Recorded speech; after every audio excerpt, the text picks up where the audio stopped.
I'm JJ Virgin, PhD dropout, sorry mom, turned 4-time New York Times bestselling author. Yes, I'm a certified nutrition specialist, fitness Hall of Famer, and I speak at health conferences and trainings around the globe. But I'm driven by my insatiable curiosity and love of science to keep asking questions, digging for answers, and sharing the information I uncover with as many people as I can. And that's why I created the Well Beyond 40 podcast, to synthesize and simplify the science of health into actionable strategies to help you thrive. In each episode, we'll talk about what's working in the world of wellness, from personalized nutrition and healing your metabolism to healthy aging and prescriptive fitness. Join me on the journey to better health so you can love how you look and feel right now and have the energy to play full out at 100.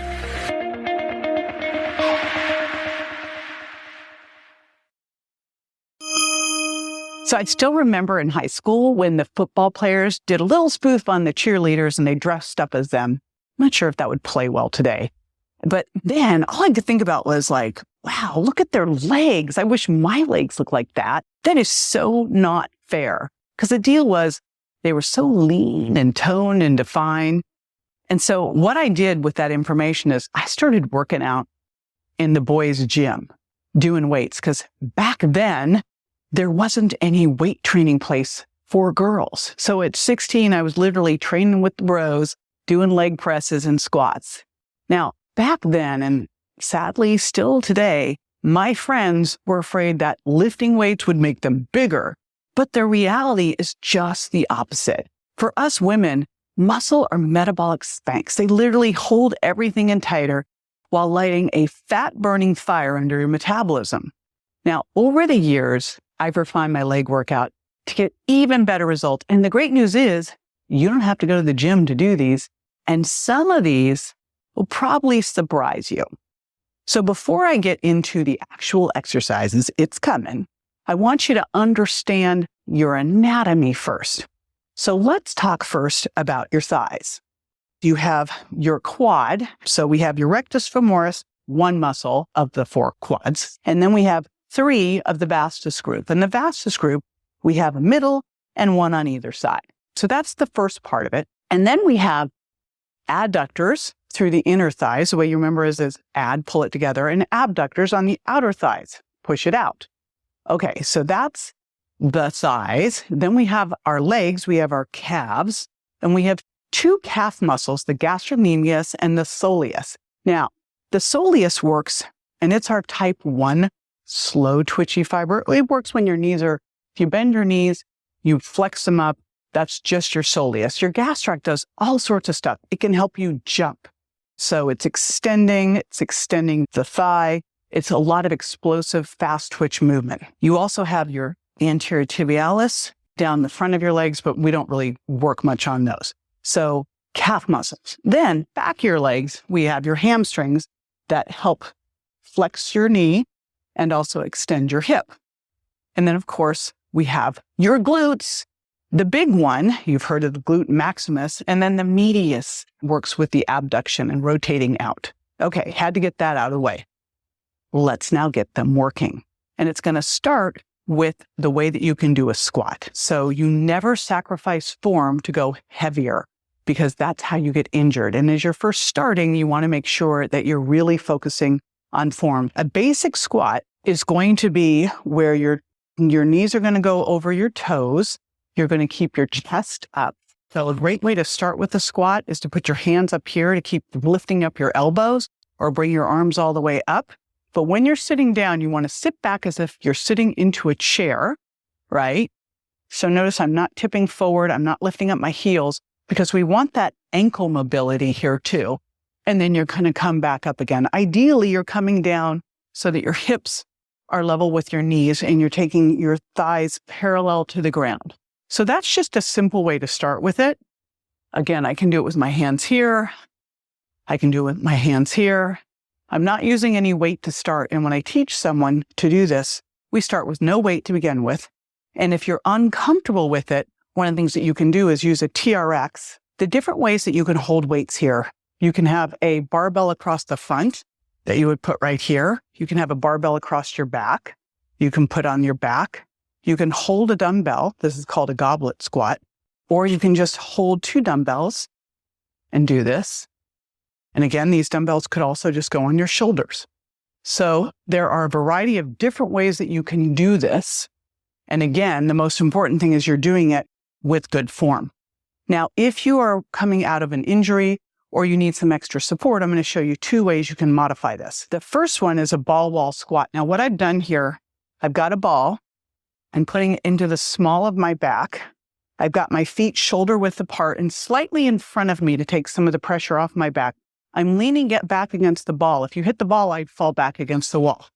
And then I'm just going to come down to a right angle and come back up again. So this can be a great way to start if you are just getting used to this or you're coming out of a back injury. And as you get stronger here, you can use some free weights. So here's another thing you can use is just a TRX if you're just getting comfortable with the movement. And I'll tell you what I do here, you can see my pinkies, like I'm not grabbing onto this. When you start, you can grab onto it and then you can just loosen up and come back a little further. So you're just using it for assistance so you can really work on your form. I also have been using this to get full range, to get down a little bit lower, because in life, you got to be able to get up off the floor. But this is a great way to start to learn squats and not put yourself at risk. So we talked squats. And again, you see how you can continue to improve those.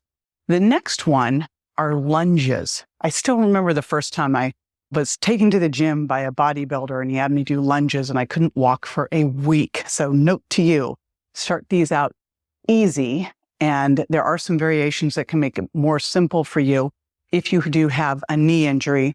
But again, if you have any kind of injury, I would tell you, grab yourself a highly qualified personal trainer or physical therapist to help design that workout for you and what modifications you might need to do. However, having blown out my knee at 17, it was exercise that allowed me to keep going for all the years that I did without having to have a knee replacement until 52. So this really, really matters. So the simplest one to think about is just a single leg type of lunge. You can do this, of course, with dumbbells. You can do this with a barbell. Now, modification of this is to step out and to not move, it's just to go down and up, which then, of course, also involves balance. And the important thing with this is that you are driving down with your back thigh. And where you'll really feel this, besides the balance piece of it, is in both your quads and glutes. So that's another way that you can modify it. The other thing that you can do is you can use a TRX here, and you can use a TRX to just do a single leg type of lunge, or even down here, using it to help you balance going up and down. So that's another way to use a TRX. The next thing you can do for a TRX, if you're just, again, working on balance to start, is you can just use it to help you so that you make sure you don't go flying. Again, this is just to kind of help you get confidence to start. And then the other thing that you can do with lunges is you can do walking lunges. So I'd step and come together and step and come together. So lots of variations here, and variations are important because that's going to help you continue to change things up and progress. Besides a forward lunge or a backward lunge, you can also do a side lunge. Now, I'm going to show you 2 things that are going to help also work your adductors, abductors, and one of those are side lunges. The important thing here is knees are following toes, and so this would be a side lunge that has to work my ADD and ABD ductors. So side lunge, you can also use this holding on to a TRX, and you can also, of course, put dumbbells here or use a barbell on your back. So there it is. I do one side and then I go to the other. Now, another thing that you can do to work your quads and glutes, but also to work those adductors, is a plie. And in yoga, this is called a goddess squat. So this would be a plie, big for your inner and outer thighs. And I'm going to show you how to hit that even more. And what you can do here is hold dumbbells right here, or again, barbell on your back. But what I'll do is I'll come down here, I'll just stay here, very unpleasant, and pull back a little bit. And that little micro movement is going to work my ADD and ABD ductors a little bit more. So that is a plie. The final thing that you can do for your quads, your glutes, your calves is a step up. Now, this is an 18-inch step bench, maybe a 20-inch, I'm not sure.